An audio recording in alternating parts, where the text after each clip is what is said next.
राज्य सरकार प्रदेश में खेल को बढ़ावा देने जा रही है। राज्य की सभी विधानसभा में प्रतियोगिता का आयोजन होगा। सीएम धामी ने मुख्य सचिव को निर्देश दिए हैं, स्थानीय स्तर पर युवाओं को खेलों से जोड़ा जाए, गेम चेंजर योजना की नियमित समीक्षा हो। मुख्यमंत्री की तरफ से तमाम दिशा निर्देश दिए गए हैं। सीएम धामी ने मुख्य सचिव को निर्देश दिए हैं, स्थानीय स्तर पर युवाओं को खेलों से जोड़ा जाए। इसके साथ ही मुख्यमंत्री ने कहा है कि गेम चेंजर योजना का नियमित समीक्षा की जाए। इस योजना की स्थानीय स्तर पर युवाओं को खेल से जोड़ने के लिए मुख्यमंत्री धामी की यह पहल है, जिसको लेकर पदाधिकारियों को उन्होंने दिशा निर्देश दिए हैं। राज्य के सभी विधानसभा में प्रतियोगिताओं का आयोजन किया जाएगा। राज्य के युवाओं को खेल से जोड़ने की मुहिम है। सीएम धामी ने मुख्य सचिव को इसको लेकर निर्देश दिए हैं, स्थानीय स्तर पर युवाओं को खेलों से जोड़ा जाए, साथ ही गेम चेंजर योजना की नियमित समीक्षा हो।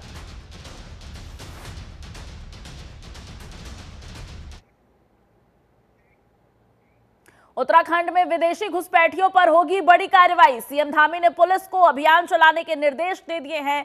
अभियान चलाकर सख्त कार्रवाई करे पुलिस। सीएम की तरफ से ये आदेश दिया गया है। फर्जी प्रमाण पत्र बनवाने की में मदद करने वालों पर भी कार्रवाई हो। ड्रग माफिया के खिलाफ भी सख्त कार्रवाई करने के निर्देश दिए गए हैं। जनता का विश्वास कायम रखना हमारी सर्वोच्च प्राथमिकता। सीएम धामी ने यह कहते हुए पुलिस विभाग को निर्देश दिए हैं कि वो फर्जी प्रमाण पत्रों के आधार पर राज्य में अवैध रूप से रह रहे विदेशी घुसपैठियों के खिलाफ प्रशासन के साथ मिलकर व्यापक अभियान चलाकर तत्काल सख्त कार्रवाई करे। उन्होंने ऐसे घुसपैठियों को फर्जी प्रमाण पत्र बनवाने में मदद करने वालों के खिलाफ भी सख्त कार्रवाई करने के निर्देश दिए हैं। इसके साथ ही सीएम धामी ने पुलिस अधिकारियों को ड्रग माफियाओं के खिलाफ भी सख्त कार्रवाई करने के निर्देश दिए। उन्होंने साफ कर दिया कि राज्य की जनता का विश्वास कायम रखना उनकी सर्वोच्च प्राथमिकता है। उन्होंने अधिकारियों को सख्त निर्देश दिए हैं कि उत्तराखंड पुलिस को आम जनता के साथ दोस्ताना व्यवहार बनाए रखना है और साथ ही अपराधियों में भी खौफ बनाए रखना है।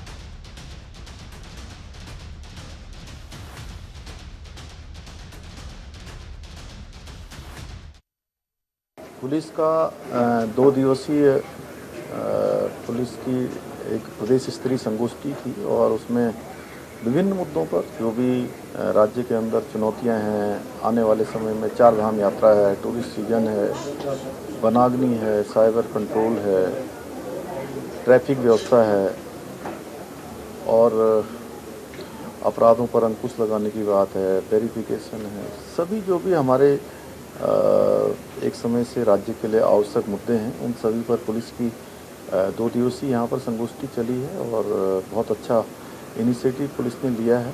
हमारी पुलिस बहुत अच्छा काम कर रही है और आने वाले समय में जो भी चुनौतियाँ हैं उन पर बहुत अच्छे तरीके से काम होगा। अच्छा है, हमारे यहाँ पर आने वाले समय में कुंभ भी प्रस्तावित है, नंदा राज्यात भी है, कांवड़ यात्रा है, बड़े हमारे धार्मिक स्थान, देव स्थान, 4 धाम यात्रा है, शीतकालीन यात्रा हमने प्रारंभ की है और समय समय पर होने वाली जो आपदाएं हैं उन आपदाओं पर भी हमारी पुलिस, SDRF और अनेक मौक़ों पर बहुत इनिशिएटिव लेकर काम हमेशा करती रही है और इस संगोष्ठी से और अच्छा उनका सबका समन्वय हुआ है, सबके विचार आए हैं, आपस में चीज़ों की गहन समीक्षा हुई है जो आगे के लिए एक अच्छा लाइनअप होगा। अच्छा जो है आगे किस तरह से काम करना है वो बहुत अच्छा मार्गदर्शन यहाँ से बड़े हमारे जो अधिकारी लोग हैं उन्होंने भी सभी के साथ वार्ता करके उसको आगे बढ़ाया है। हमारे सहयोगी हरीश खनेरा हमारे साथ जुड़ गए हैं। हरीश, साफ शब्दों में 2 टूक कह दिया है सीएम ने कि विदेशी घुसपैठियों की अब प्रदेश में खैर नहीं, कई जरूरी दिशा निर्देश दिए हैं। सबसे पहले पूरी अपडेट।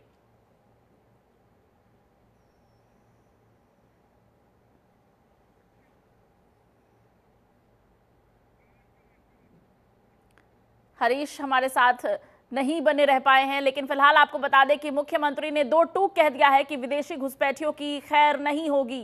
फर्जी आईडी कार्ड बनाकर प्रदेश में घुसने वाले लोगों के ऊपर भी सख्त कार्रवाई की जाएगी। प्रशासन को सख्त दिशा निर्देश दिए गए हैं। हरीश के पास चलेंगे। हरीश, साफ मुख्यमंत्री की तरफ से पदाधिकारियों को दिशा निर्देश दिए गए हैं, किसी भी तरह के अपराध को प्रदेश में बर्दाश्त नहीं किया जाएगा। विशेष करके घुसपैठिए और उनकी मदद करने वाले लोगों को पर शिकंजा कसा जाएगा मुख्यमंत्री की तरफ से, और कौन कौन से अहम दिशा निर्देश दिए गए? देखिए शिवानी, जिस तरह से बात करते हैं तो अभी हम तो 2 दिवसीय जो संगोष्ठी का आयोजन किया गया था और प्रदेश में तमाम जगहों पे जो एसएसपी हैं, एसपी हैं, वो मौजूद रहे हैं और जिसको लेकर के मुख्यमंत्री ने साफ कहा है कि चाहे वो घुसपैठी हों, चाहे वो के विदेशों से जो लोग यहाँ पर रह रहे हैं और जो लोग उनकी मदद उनके लिए कर रहे हैं कि किस तरह से उनके जो आय जो दस्तावेज हैं वो तैयार किए जाए, तो उन लोगों के खिलाफ भी कार्रवाई की बात मुख्यमंत्री ने कही है। दूसरी बात, जिस तरह से संगोष्ठी हुई है उसमें जो आने वाली जो चुनौतियां हैं राज्य के लिए, क्योंकि अब चारधाम यात्रा एक बहुत बड़ी चुनौती उत्तराखंड में रहती है। इसके अलावा कुंभ भी प्रस्तावित है, कुंभ होना है, साथ ही साथ चारधाम यात्रा के अलावा अगर हम नंदा देवी बात करें तो ये यात्रा भी यहाँ पर होनी है। तो इन्हीं को लेकर के एक संगोष्ठी का आयोजन किया गया था और जिसमें मुख्यमंत्री ने कहा है कि जो जिस तरह से जो विदेशों से जो लोग यहाँ पर रह रहे हैं या विदेशी मूल के जो लोग यहाँ रह रहे हैं, लोगों के दस्तावेज को जांच की जांच उन्होंने की है और इस आधार पर ये देखा जाएगा कि अगर वो कोई व्यक्ति अगर गलत तरीके से, अवैध तरीके से यहाँ पर रह रहा हो तो उसके खिलाफ कार्रवाई की जाएगी, बल्कि जो लोग उनका सहयोग कर रहे होंगे उनके प्रमाण पत्रों को बनाने के लिए उन पर भी कार्रवाई की जाएगी। जी हरीश, इसके साथ ही मुख्यमंत्री ने यह भी कहा कि उत्तराखंड में कोशिश रहे पुलिस प्रशासन की कि लोगों के साथ दोस्ताना व्यवहार बनाकर रखे, लेकिन इसके साथ साथ अपराधियों में उनका खौफ भी हो। तो क्या अपराध को लेकर भी मुख्यमंत्री अब और सख्त होने वाले हैं प्रदेश में? निश्चित तौर पर बनी, देखिए जिस तरह से गोष्ठी हुई है, संगोष्ठी का मकसद ही था कि किस तरह से जो तमाम जो एसएसपी यहाँ पर पहुंचे थे, तो अब वो लोग किस तरह से समन्वय लोगों के साथ स्थापित करें, ये एक तो बड़ी चुनौती है। दूसरी बात, अपराधों की अगर हम बात करें तो अपराध जिस तरह से बढ़ रहा है उसको लेकर के मुख्यमंत्री सख्त नजर आए। उन्होंने कहा कि अगर इस तरह का कोई भी, चाहे वो महिलाओं के साथ हो, चाहे वो चोरी की घटना हो, चाहे वो लूट की घटना हो, तो इस तरह की घटनाएं प्रदेश में न हो, क्योंकि देवभूमि है और देवभूमि में इस तरह की घटना होना कहीं ना कहीं एक निंदनीय। तो इसी को लेकर के मुख्यमंत्री ने कहा है कि अगर इस तरह से अगर कोई भी चीज पाई जाती है तो उन पर कड़ी कार्रवाई की जाएगी। दूसरी बात, उन्होंने सीधे तौर पर यह भी कहा कि जो स्थानीय लोग हैं, जो लोग यहाँ रह रहे हैं, जो लोग, तो उनके साथ पुलिस अपना समन्वय बनाए और एक दोस्ताना रवैया करके जिस तरह से जो अपराधी हैं उनमें खौफ का माहौल भी हो और लोगों के साथ, यानी कि जो स्थानीय लोग हैं उनके साथ एक अच्छा रिश्ता पुलिस करे। क्योंकि उत्तराखंड पुलिस की अगर बात करें तो उत्तराखंड मित्र पुलिस के नाम से जानी जाती है। तो ऐसे में सीधे तौर पर यह भी कहा गया है कि मित्रता के साथ साथ अगर कोई अपराधी है तो अपराधियों के अंदर कहीं न कहीं पुलिस का खौफ होना बेहद जरूरी है। बिल्कुल, तो मुख्यमंत्री का दो टूक है कि अपराधियों पर शिकंजा कसा जाएगा, साथ ही घुसपैठियों की अब प्रदेश में खैर नहीं होगी। हरीश, आप बने रहे हमारे साथ, आपके पास फिर लौटेंगे। फिलहाल आगे बढ़ेंगे अगली खबर पर। उत्तराखंड में अगले 3 दिनों तक भारी बारिश का अलर्ट है, ओलावृष्टि की भी चेतावनी जारी की गई है। प्रशासन अलर्ट मोड पर है। 18 से 20 अप्रैल तक भारी बारिश का अलर्ट। आपदा प्रबंधन अधिकारियों को अलर्ट रहने के निर्देश दिए गए हैं। असामान्य मौसम में पर्यटकों को आवागमन की अनुमति नहीं। 18 से 20 अप्रैल तक भारी बारिश का अलर्ट पूरे प्रदेश भर में जारी किया गया है। ओलावृष्टि को लेकर भी चेतावनी दी गई है। आपदा प्रबंधन अधिकारियों को अलर्ट रहने के निर्देश दिए गए हैं। इसके साथ ही प्रदेश में आने वाले पर्यटकों को आवागमन की अनुमति नहीं दी गई है असामान्य मौसम के दौरान। तो उत्तराखंड में अगले 3 दिनों में मौसम का मिजाज बदलने वाला है। अलर्ट मोड पर पूरे प्रदेश में जारी किए गए हैं और ओलावृष्टि की चेतावनी भी जारी की गई है। इसको लेकर प्रशासन भी अलर्ट है। 18 से 20 अप्रैल तक भारी बारिश का अलर्ट जारी किया गया है और बारिश के साथ साथ ओलावृष्टि का अलर्ट भी जारी किया गया है। एक बार फिर से हरीश के पास चलेंगे। हरीश, उत्तराखंड में अगले 3 दिन में मौसम को लेकर क्या कुछ चेतावनी जारी की गई है? देखिए शिवानी, उत्तराखंड में लगातार मौसम बदल रहा है और मौसम की अगर बात करें तो मौसम को लेकर के मौसम विभाग के इनके जो डायरेक्टर हैं विक्रम सिंह, उन्होंने जानकारी दी है कि अगले 3 दिन तक मौसम खराब हो सकता है और कई जगहों पर भारी हिमपात और ऊंचाई वाले इलाकों में और निचले इलाकों में ओलावृष्टि के साथ साथ भारी वर्षा होने की भी संभावना जताई गई है। जिसको ध्यान में रखते हुए जो लोग हैं जो पर्यटन की दिशा में उत्तराखंड में पहुंच रहे हैं, तो उनसे ये कहा गया है कि अगर बहुत जरूरी है तो इससे पहले ही मौसम का अपडेट ले लें और तभी प्रवेश करें। दूसरी बात, अगर ऊंचाई वाले इलाकों की बात करें जहां पर बर्फबारी भी हो सकती है और उसके अलावा जो साथ साथ ओलावृष्टि होने की भी संभावना यहाँ पर जताई गई है। 13 जिलों की अगर बात करें तो 13 जिले में से 11 जनपदों में अलर्ट किया गया है और साथ ही साथ प्रशासन को भी अलर्ट मोड पर रखा गया है कि अगर इस तरह की दिक्कतें होती हैं तो उसके लिए भी आपदा प्रबंधन और तमाम जो चाहे वो एसडीआरएफ हो उनको भी सतर्क रहने के लिए कहा गया है। हरीश, क्योंकि उत्तराखंड पहाड़ी इलाका तो है ही, साथ ही भारी मात्रा में पर्यटक भी यहाँ पर आते हैं और ऐसे में पर्यटकों को लेकर भी जरूरी दिशा निर्देश दिए गए हैं। लेकिन अब जो पर्यटक आएंगे उनको भले ही आने की अनुमति नहीं है साधारण मौसम के दौरान, लेकिन जो पर्यटक वहां पर पहले से मौजूद हैं और पहाड़ी उच्च इलाके पर पहले से मौजूद है जहां बर्फबारी की संभावना है, उनको लेकर क्या दिशा निर्देश दिए गए हैं? देखिए शिवानी, जहाँ पर सबसे ज्यादा बारिश की संभावना है वहां पर लोगों को जाने से रोका जा रहा है। लेकिन जो लोग यहाँ पर पहले से ही मौजूद हैं तो उनकी हिफाजत और उनको सुरक्षित निकालना भी कहीं न कहीं बड़ी जिम्मेदारी प्रशासन की हो जाती है। तो ऐसे में अभी की अगर बात करें तो अभी सभी जगह मौसम बिल्कुल सामान्य है। हालांकि देहरादून की बात करें तो हल्की धूप यहाँ पर खिली हुई है, लेकिन कहीं न कहीं जो शाम तक का जो मौसम है वो फिर से बिगड़ सकता है और ऐसे में बारिश की संभावना बन रही है। अगर ऊपरी इलाकों की बात ऊपरी इलाकों में लगातार मौसम खराब है और कई जगहों पर बारिश भी हो रही है, लेकिन जो पर्यटक हैं, क्योंकि उत्तराखंड पर्यटन प्रदेश है तो ऐसे में बड़ी संख्या में जो पर्यटक हैं, जो लोग हैं वो उत्तराखंड का रुख करते हैं। तो जो लोग यहाँ पर पहुंचे हुए हैं उनको सुरक्षित स्थान पर रहने के लिए भी कहा गया है। साथ ही साथ अभी की अगर बात करें तो अभी इस तरह की मौसम बना नहीं है कि लोगों को ज्यादा दिक्कतें हों, ज्यादा परेशानियां हों। लेकिन बहरहाल हिदायत के तौर पर चेतावनी के तौर पर इसे रखा जा रहा है कि अगर इस तरह की दिक्कतें होती हैं तो कहीं न कहीं जो प्रशासन है वो भी सतर्क रहें। और जी, तो उत्तराखंड में अगले 3 दिन में मौसम का मिजाज बदल सकता है। प्रशासन को अलर्ट मोड पर रखा गया है। भारी बारिश के साथ ओलावृष्टि की भी संभावना है। हरीश, तमाम जानकारी साझा करने के लिए आपका बहुत शुक्रिया। फिलहाल आगे बढ़ेंगे, बात मौसम की करेंगे। उत्तराखंड में अगले 4 दिन में जमकर बारिश होने की संभावना जताई जा रही है, जिसके चलते आज 11 जिलों में बारिश का पूर्वानुमान है। तो कल से 3 दिन तक सभी जिलों में बारिश हो सकती है। ऐसे में लोगों से सावधान और सतर्क रहने को कहा गया है। मौसम विभाग के अनुसार उत्तराखंड में गढ़वाल मंडल और 6 और कुमाऊं मंडल के 5 जिलों में बारिश हो सकती है। वहीं आज राज्य के सभी जिलों में बारिश होगी, जिसका सिलसिला 20 अप्रैल तक जारी रहेगा, जिसके बाद 21 अप्रैल से मौसम में थोड़ा राहत मिलेगा। साथ ही 21 अप्रैल को सिर्फ 3 जिलों में बारिश का अनुमान जताया गया है।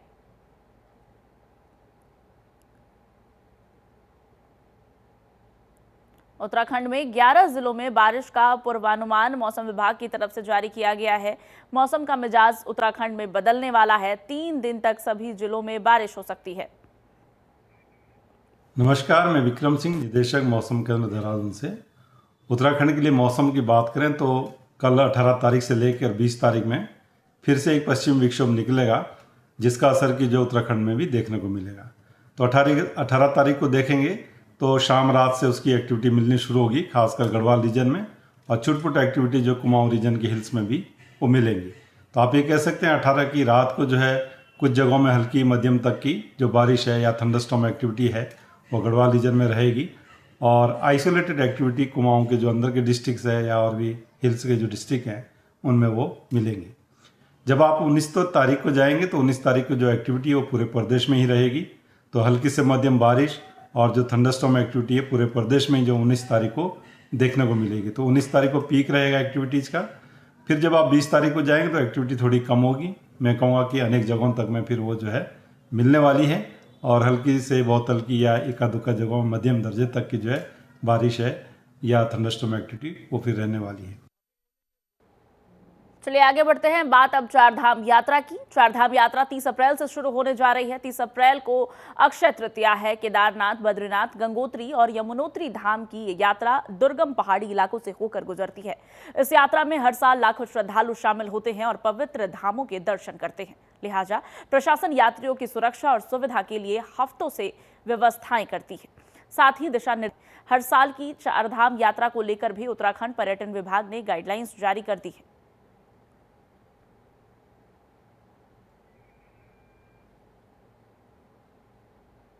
तो प्रशासन ने चारधाम यात्रा को लेकर पुख्ता तैयारियां कर ली हैं। हर साल चारधाम यात्रा को लेकर बड़ी संख्या में श्रद्धालु उत्तराखंड पहुंचते हैं। चलिए आपको बता दें कि पैदल यात्रा करते समय हर कुछ देर का ब्रेक लेने की दिशा निर्देश दिए गए हैं। इसके साथ ही आपको बता दें कि प्रशासन की तरफ से 7 दिन की यात्रा की योजना बनाने के निर्देश दिए गए हैं। चारधाम यात्रा किस तरह से करें, इसको लेकर लगातार प्रशासन की तरफ से गाइडलाइंस जारी की गई हैं। शरीर को आराम देने की बात कही जा रही है। वहीं पैदल यात्रा करते समय हर घंटे ब्रेक लेना भी जरूरी है।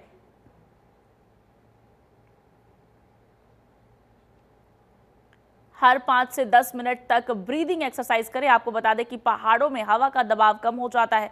ऐसे में जो लोग चारधाम यात्रा पे जा रहे हैं उनके लिए ब्रीदिंग एक्सरसाइज करना बहुत जरूरी है। तो हर दिन 5 से 10 मिनट ब्रीदिंग एक्सरसाइज अगर आप करते हैं और चारधाम यात्रा की योजना बना रहे हैं तो आपके लिए अच्छा होगा।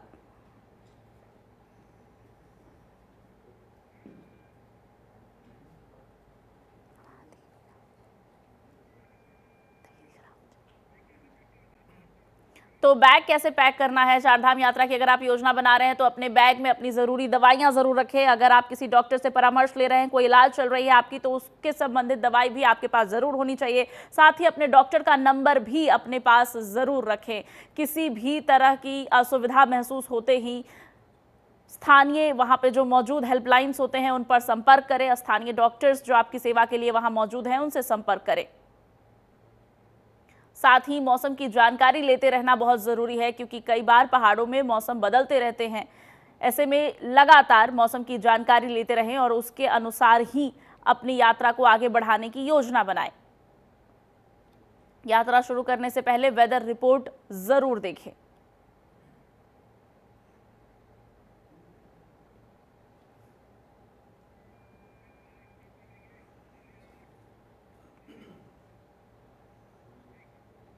बड़कोट नगर क्षेत्र को जोड़ने वाले परंपरागत रास्तों पर हुए अतिक्रमण पर कार्रवाई की गई है। वार्ड नंबर 1 और वार्ड नंबर 4 को जोड़ने के लिए सड़क बनाई जा रही है। बड़कोट नगर पालिका अध्यक्ष विनोद डोभाल ने अपने चुनावी घोषणा में किए गए वादों को अब धरातल पर उतारना शुरू कर दिया है। यमुनोत्री हाईवे से आरामशीन वाल्मीकि बस्ती होते हुए तिलाड़ी मोटर मार्ग को जोड़ने का काम किया जा रहा है। बता दें कि नगर पालिका क्षेत्र से दर्जनों गांवों को जोड़ने वाले रास्ते अतिक्रमण की चपेट में थे, जिन्हें नगर पालिका अध्यक्ष ने हटाने का काम शुरू कर दिया है। इस बाईपास से बनने के लिए बड़कोट को जाम से निजात मिलने की भी उम्मीद है।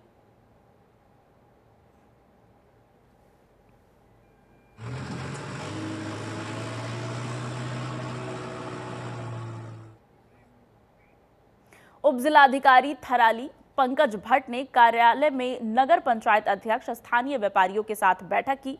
बैठक में पिंडर नदी में चैनलाइजेशन के बाद किनारे लगाए गए मलबे के उठान में तेजी लाने के निर्देश दिए। साथ ही बाजार में आड़े तिरछे खड़े वाहनों को नगर पंचायत द्वारा बनाई गई पार्किंग में खड़े करने के निर्देश दिए गए, ताकि जाम से निजात मिल सके। उप जिलाधिकारी भट्ट ने कहा कि जाम से निजात दिलाने के लिए जल्द ही स्थानीय व्यापारियों, वाहन चालकों और पुलिस समेत नगर प्रशासन के साथ एक बैठक की जाएगी, जिसमें सुझाव और निदान के उपायों पर चर्चा होगी। आज कानून जो हमारे व्यवसायी थे इनको बुला कर निर्देशित किया है। इसमें हमारे यहाँ पर मेनली 3 जो पट्टाधारक हैं, चेपड़ो वाला है और 2 पिंडर नदी से पहले वाला है, तो इनको बुला के इनको निर्देशित किया गया है। अभी एक जल्द ही एक और मीटिंग करने वाले हैं। इसमें जो हमारे पुलिस थानाध्यक्ष हैं, व्यापार मंडल और टैक्सी एसोसिएशन हमारा जो है, उनके साथ एक मीटिंग करेंगे और कैसे भी करके जो है ट्रैफिक जाम की जो व्यवस्था यहाँ पर देखी जा रही है कि एक तरह से अराजकता फैल रही है, तो कैसे हम इसमें चालानी कार्रवाई भी करेंगे। उसमें सभी जो व्यापारी वर्ग है, हम इनको धन्यवाद देना चाहेंगे, इन्होंने हमारा साथ दिया है और आगे भी हम आश्वस्त करते हैं, क्योंकि कुछ स्कूल्स भी वहाँ पे हैं, तो कुछ जो स्कूली बच्चे उनको भी दिक्कत ना हो, तो बहुत जल्दी ही इसमें मीटिंग लेके हम अगले हफ्ते से चालानी कार्रवाई शुरू करने वाले हैं। मुख्य बाज़ार की स्थिति देखते हुए, जो कि हमारा थराली मुख्य बाज़ार पिंडर नदी के समीप स्थित है, तो उसकी स्थिति जो अभी बरसात होती है उसमें जो वाटर लेवल है वो बहुत ऊपर आ जाता है। तो हमने एसडीएम सर से मांग की है, उन्हें ज्ञापन सौंपा है कि जो नदी आपने चैनलाइज करवाई है उसको थोड़ा और गहरा खोदा जाए। जो पुराना लेवल था पिंडर नदी का, उस लेवल पर नदी को लाया जाए, जिससे कि थराली मुख्य बाज़ार की सेफ्टी हो सके। और हमने जाम की स्थिति को लेकर के भी उनसे वार्ता की है कि जो थराली में बार बार जाम की स्थिति बन रही है उसमें आप लोग थोड़ा सहयोग करें, प्रशासन सहयोग करे। चलिए आगे बढ़ते हैं। हरिद्वार में अब शराब पीकर वाहन चलाना भारी पड़ सकता है, क्योंकि हरिद्वार पुलिस ने ड्रिंक एंड ड्राइव करने वालों के खिलाफ कड़ा अभियान छेड़ दिया है। एसएसपी हरिद्वार प्रमेंद्र डोभाल की निर्देश पर जिला भर में देर रात तक सघन चेकिंग अभियान चलाया गया। शहर के हर चौक चौराहे पर पुलिस की टीम मुस्तैद रही और सड़क पर उतरे नशे में धुत ड्राइवरों को सख्ती से सबक सिखाया गया। शहर में देर रात तक पुलिस की टीम चप्पे चप्पे पर तैनात रही। किसी को भी नियमों से छूट नहीं दी गई। पुलिस ने हर संदिग्ध वाहन को रोका, कागजातों की जांच की और नशे में पाए जाने पर तुरंत कार्रवाई की। पुलिस मुख्यालय के निरंतर निर्देशों के साथ साथ जनपद स्तर पर भी ड्रंक एंड ड्राइविंग के जो केसेस हैं उस पर कार्रवाई के लिए निर्देशित किया जाता रहा है। और इस क्रम में जो थाना पुलिस है, एसपी सिटी, एसपी ग्रामीण अपने अपने क्षेत्रों में रात्रि के समय खासकर जहां पर ओवर स्पीडिंग की समस्या है या ड्रंक एंड ड्राइविंग की जो दिक्कतें आती हैं उसको ध्यान में रखते हुए लगातार वाहन चेकिंग कर रहे हैं और इसके परिणाम भी सामने आ रहे हैं। और इसमें कार्रवाई के साथ साथ लोग इस संबंध में जागरूक भी हो रहे हैं। और रात्रि के समय खासकर ये शिकायतें रही हैं कि हाईवे पर ड्रंक एंड ड्राइविंग के साथ ओवर स्पीडिंग की भी एक समस्या बड़ी रही है, तो उसको भी कंट्रोल किया जा सका है। हरिद्वार में पुलिस के ड्रिंक एंड ड्राइव के खिलाफ चलाए जा रहे सख्त अभियान को अब कुछ शरारती तत्व सरेआम चुनौती दे रहे हैं। ताजा मामला सोशल मीडिया पर वायरल हो रहे एक वीडियो से सामने आया है, जिसमें एक युवक सड़क के बीचों बीच शराब की बोतल लेकर नशे में झूमता और अजीबोगरीब हरकत करता हुआ दिखाई दे रहा है।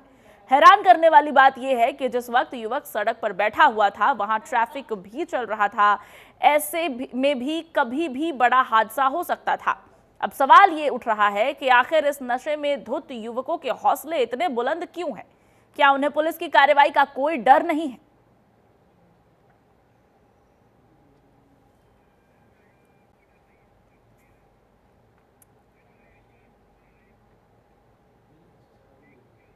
रुड़की गंगनहर कोतवाली इलाके के मकतूलपुरी में एक बुजुर्ग की जेब से रुपए छीनकर 2 युवक फरार हो गए। पूरी घटना पास में लगे सीसीटीवी कैमरे में कैद हो गई। सीसीटीवी कैमरे में साफ नजर आ रहा है कि राह चलते बुजुर्ग के पीछे दौड़ते 2 युवक आते हैं और काफी देर तक बुजुर्ग को बातों में लगा कर रखते हैं। फिर मौका देखते ही बुजुर्ग की जेब से रुपए निकालकर फरार हो जाते हैं। वहीं दिन दहाड़े हुई घटना से बदमाशों के हौसले भी बुलंद नजर आ रहे हैं। वहीं मामले में पुलिस का कहना है कि सीसीटीवी वीडियो के आधार पर बदमाशों की तलाशी की जा रही है। जल्द ही दोनों युवक पुलिस की गिरफ्त में होंगे।